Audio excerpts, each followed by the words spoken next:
provision took care of us for that. And within a couple months of getting a diagnosis, the first night we got the diagnosis, I was literally standing in Target with my 4 kids. She was running around me, and the doctor called and said, "You have to see a doctor immediately."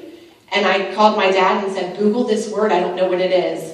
And he called me back and said, "Go home and get your husband and come over here," because it was bad. It was bad news. And God has taken care of her. She's doing fantastic. We have wonderful doctors in Ohio that we see, and she has had a few great months. So she's blessing, and look how cute she is. So thank you for praying for her.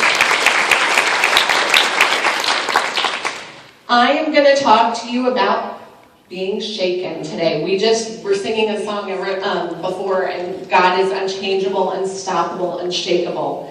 And we have to be that same way. We cannot be shaken. When the storms come, we can't fall. We can't do it. Those of you that have kids at home, how many of you still have children at home living with you? A lot of you.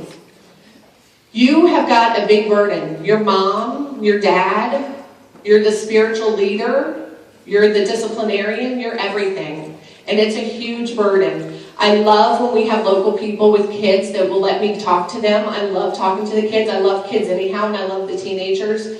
And they're hurting. I was 13. I was hurting. I was angry. I thought my dad was an idiot. When he left, my brothers and I were like, goodbye. You know, he was bad. We didn't like what he was doing and the way he was behaving.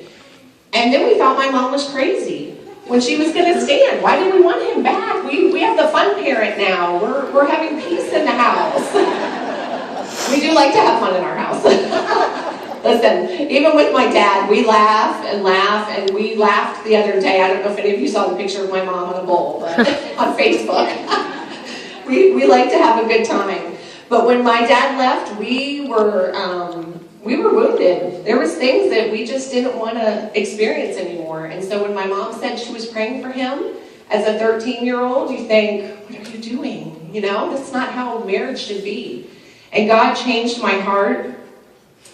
And I had a Disney dad for a while he was gone, where he would swoop in, you know, every once in a while to take us places. And it was always a great place and fun. And, you know, we'd have ice cream for dinner and things like that, and then he would leave and we'd have to go home, and Mom would have to discipline us and do our homework, and it was exhausting for her, but she was not shaken in the process. And if she was